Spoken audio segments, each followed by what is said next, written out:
Hey guys, it's Dale, and welcome to my new video series on Dark Souls. So the entire point of this is we're choosing the Pyromancer class because we're doing a Soul Level 1 run. This is something that I've wanted to add to the channel for a while now. It's a challenge run for Dark Souls. I'm doing New Game on this, just regular New Game, not any New Game pluses.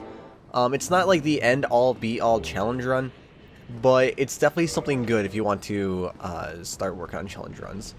And on the channel before, I've done my Curse Deprived Great Club only run, and then a Divine Bow only run, and then what was my last one? I did the cosplay run, the Grim Reaper run, and they were all fun, but I've never added a Soul Level 1 run to this channel. So I figured, hey, this would be a good time to start. And I do feel like they're really overdone. But come on, what kind of Dark Souls channel would I be if I didn't have one? Am I right? So, I'm not going to talk throughout the entire playthrough. I want this to kind of be a really chill thing that you can just relax, watch, and enjoy. But I will add commentary about parts that I feel are unique. Now, you see here I'm bypassing the shield because I have no need for it. I'm just going to go and get the hand axe. Hand axe is pretty nice. Pretty good damage, especially when upgraded, and it's incredibly fast. So, I'm thinking later on the road I might make a lightning hand axe. That might be something I want to do. I already have a lot of the weapons in mind for this. I'm going to be using a reinforced club for sure. But yeah, we'll see where this is we'll see where this goes, because this is still kind of an ongoing process. Now, I talked to Oscar there, or should I say a nameless knight of Astora, because he actually has no name in the game itself. His name only comes from text already in the game that's never used. Fun fact. So, yeah, I talked to him because it's faster than just killing him and getting the 2 items off of him. I equipped the Pyromancy glove here. I don't know why. I didn't need to. I could have just waited, but whatevs. I make it.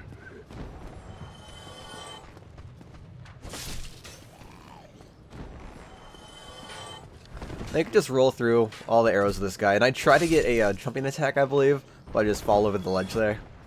Now, this is something I couldn't believe. I'm not very consistent landing the jumping attack on this guy.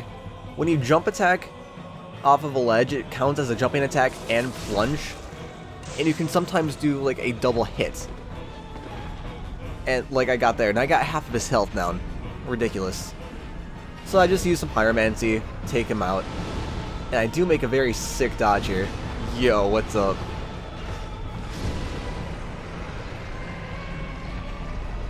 So all in all, I mean, that's the asylum. Pretty easy, and not too terrible. But we shall be revisiting it sometime.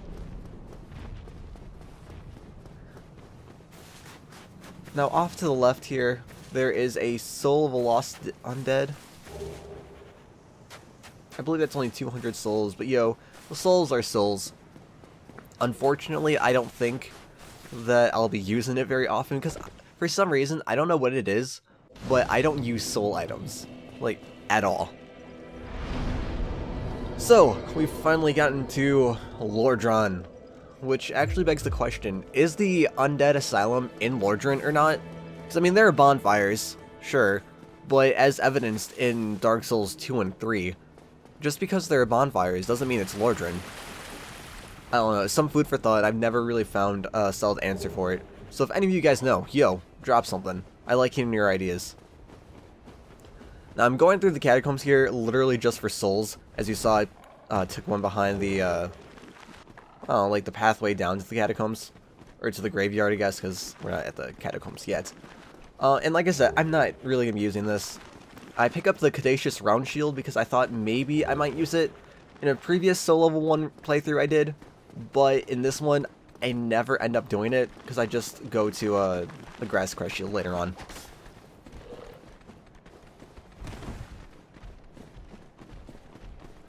And I have to say, out of all the games that let you like play with a character free roam, Dark Souls and Legend of Mana are 2 of the games that I get stuck on terrain the most.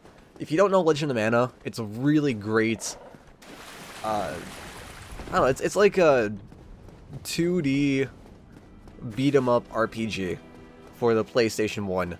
Absolutely, hands down, one of my favorite games. You all should check it out. And it's part of the Mana series, like Sword of Mana, Secret of Mana, Children of Mana, Dawn of Mana, that no one really talks about because it was kind of a we don't talk about it. It was a bad game. Now I'm talking to Petrus here just because I literally want one thing. Points to any of you who actually get it, and it's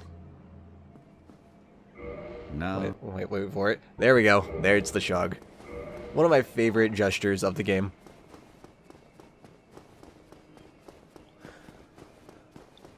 Now here I'm falling down where the elevator would be because I want one thing, and that would be Homeward Bones.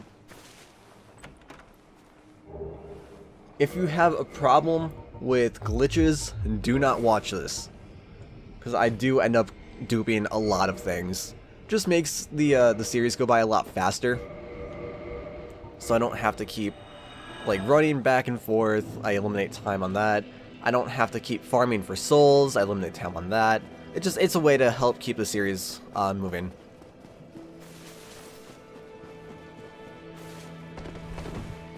So now I'm going underneath Firelink. I'm trying to get the Grass Crush Shield and the Red Tearstone Ring now. Red Tearstone Ring will boost my attack or my damage by 50% when I'm below 20% health, and I will be wearing that for as many bosses as I think I can handle. Won't be all of them, I don't believe, but it definitely helps a lot, especially at Soul Level 1. Now I do have the Master Key. I don't know if I could do this, like have a full-on Soul Level 1 playthrough without the Master Key, to be honest. I mean, well, it could. I say that. I don't know. The only thing that really gives me trouble would probably be Gaping Dragon. So I mean, Taurus would be okay. Gargoyles would be okay. Quelaag would be okay. Gaping Dragon, because I never kill the Channeler. I'm too lazy, to be honest. And I grabbed the soul there because you can be in that general area for probably around, what, 10-15 seconds before the undead dragon wakes up. If you take the two items on the left, or I guess on his right, it'd be the, what, Astora's Straight Sword, and one other item that I don't remember. I want to say it's a shield. Dragon Crest Shield, maybe? He will wake up, but you can just grab the soul on his left-hand side, and he won't wake up. Now, I'm passing the drakes here. I'm gonna make a... I'm going off to the left for two reasons. I'm going to the bonfire in Darkroot Basin as a safety bonfire, and to pick up the Grass Crush Shield from the Black Knight.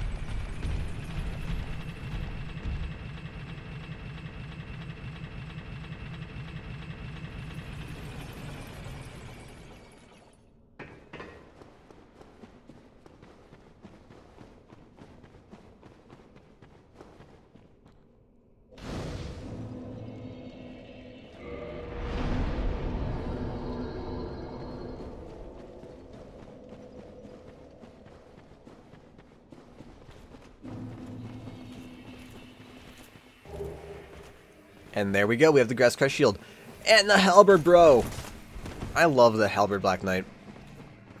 Easily one of my favorite weapons, or not, I was gonna say weapons, but Black Knight weapons. My very first playthrough, I used it non-stop. I guess I was one of the lucky ones who actually got it on that drop there, on my very first playthrough.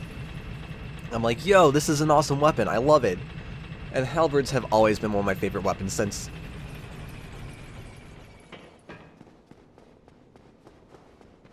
So we're going back to the Valley of the Drakes because I want to get past all of these drakes. I guess they'd be what, wyverns? Wyverns? Because they're not really drakes. They don't have 4 feet or 4 legs. They just have 2 legs and wings. But whatever. Details. Shout out to the time that Token called Smog a worm, a wyvern, a dragon, and a drake.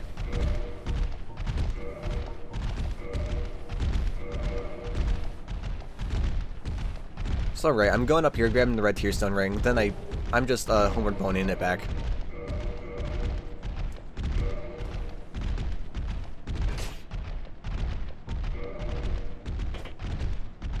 And if you want details on how to do this, basically you swing.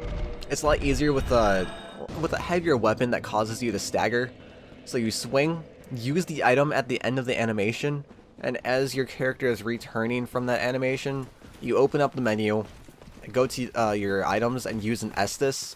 And because this is a yes/no prompt when you use it, it duplicates it. I guess it seems to think that you're using the Estus instead of the item, and it duplicates it. So you don't waste the item that you're using here.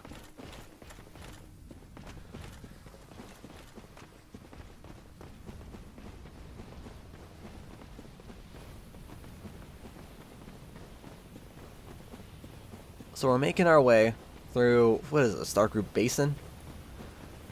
And because we have the Master Key, we can open up the Watchtower to find none other than Havel the Rock.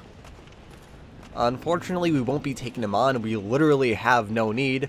And if I wanted to, I mean, I could riposte him, but that'd take like, what, 20 attempts?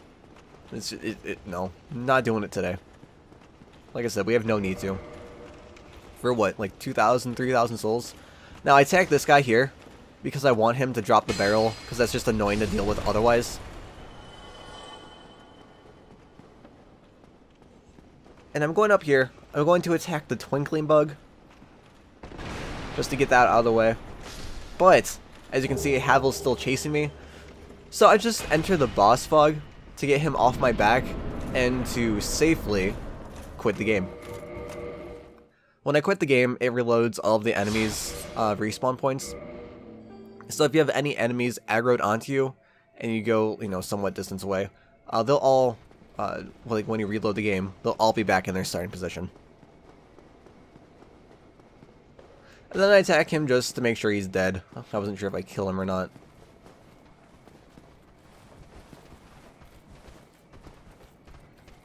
Now here I'm trying to take out the enemies. I was wanting the spear guy to attack so I could parry him. But I figured, no, what not. Like, whatever. He was not attacking, so I finally break out some pyromancy. Off to the left is a Black Knight in that little underpassage there. Like I said, I really have no need to attack a lot of enemies like Havel, so I'm not even gonna bother. We do get a Titanite shard there, which is really nice, so we don't have to buy items from Andre.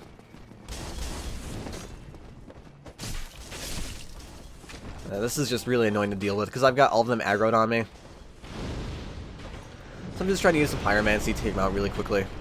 Although I do get hit by the crossbowman there. It's really unfortunate.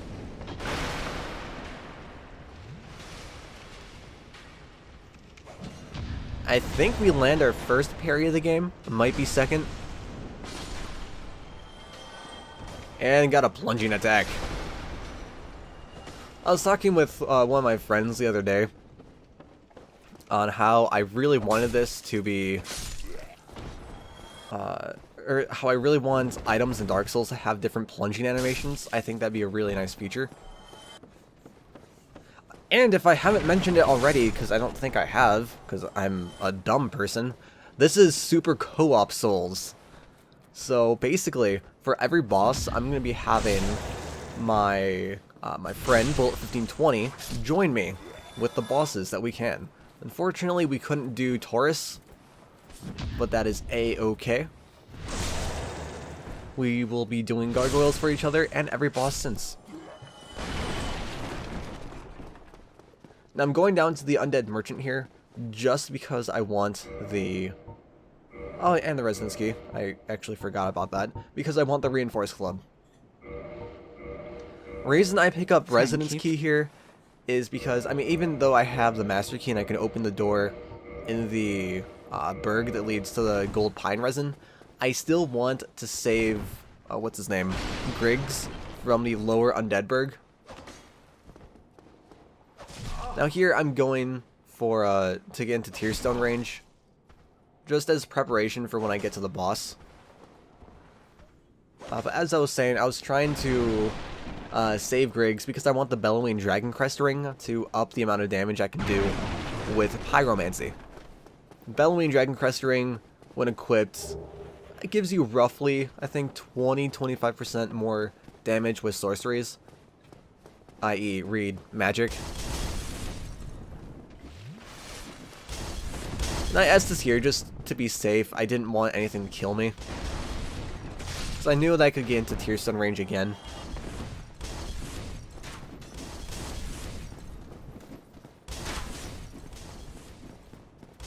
Now this is one of the neat tricks. When blazing through here, you can open that door, get the pine resin, right? And then sprint off of here, jump, and land right there. Right in front of the sphere dude who is guarding the stairway.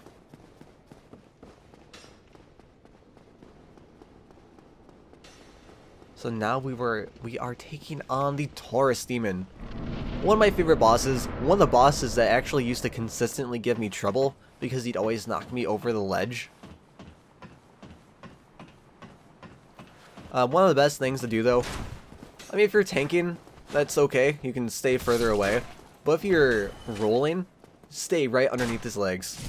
Seriously, it will save your life. And there's Tear Stone range. Now I wasn't expecting a one-handed light attack to kill the Hollow Soldier there. So you can already see how much more damage we do with the Tear Stone active. I'm taking off the other items on my heart bar just to make sure I don't get them confused with the pine resin.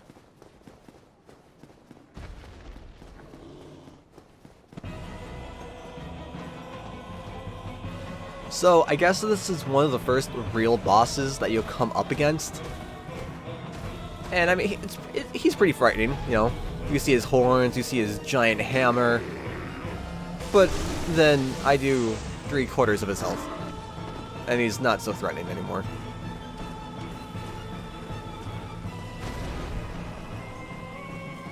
Now, when I said stay under his legs, I meant it literally. You can roll right in between his legs there. But I didn't feel like dying. I just wanted to make sure I just wanted to make sure that I lived for that fight.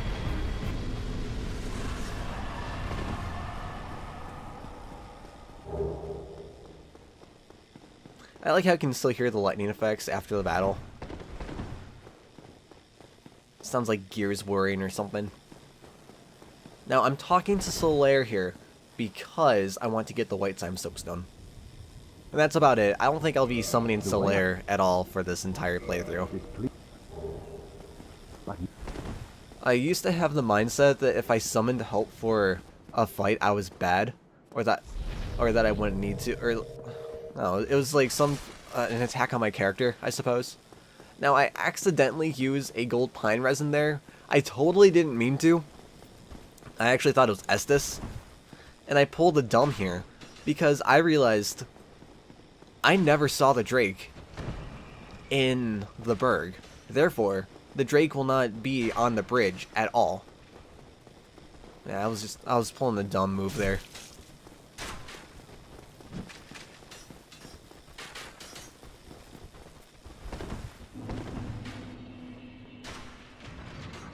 So I'm opening up the shortcut from the Sunlight Altar, which is a really nice thing. You can see the iframes as they go right through my body, and yet that hits me. Oh well, okay game.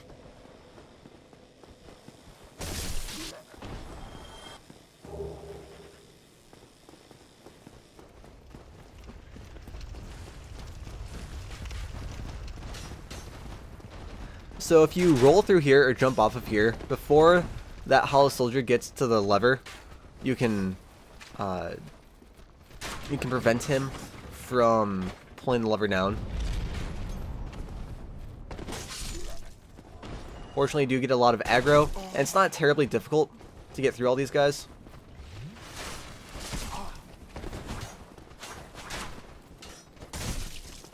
As you can see though, like, our normal one hand doesn't do much damage at all. I'm just trying to be safe here.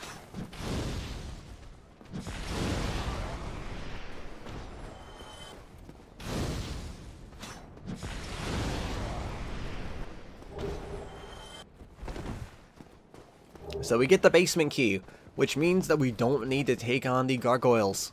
Instead, we could go right on down to Capra. Or we could just take the infamous Capra skip, or not Capra skip, the lower Undead Berg skip from the upper Berg.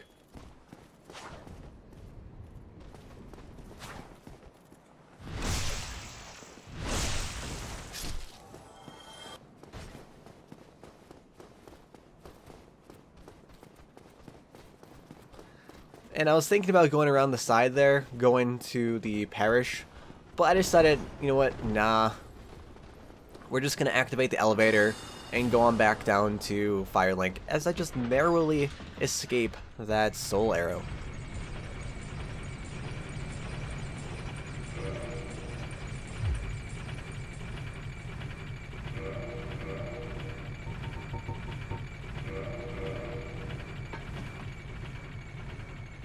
And now that we're back in Firelink, this will be the end of episode 1. As I have high hopes for this series. It's gonna be a lot of fun, especially co-oping with Bullet, who's somewhat new to the series. He hasn't really done much of a Soul Level 1 playthrough, or a challenge playthrough at all. But yo, guys, if you like this video, drop a like, drop a favorite, and we'll see you next time. Adios, guys.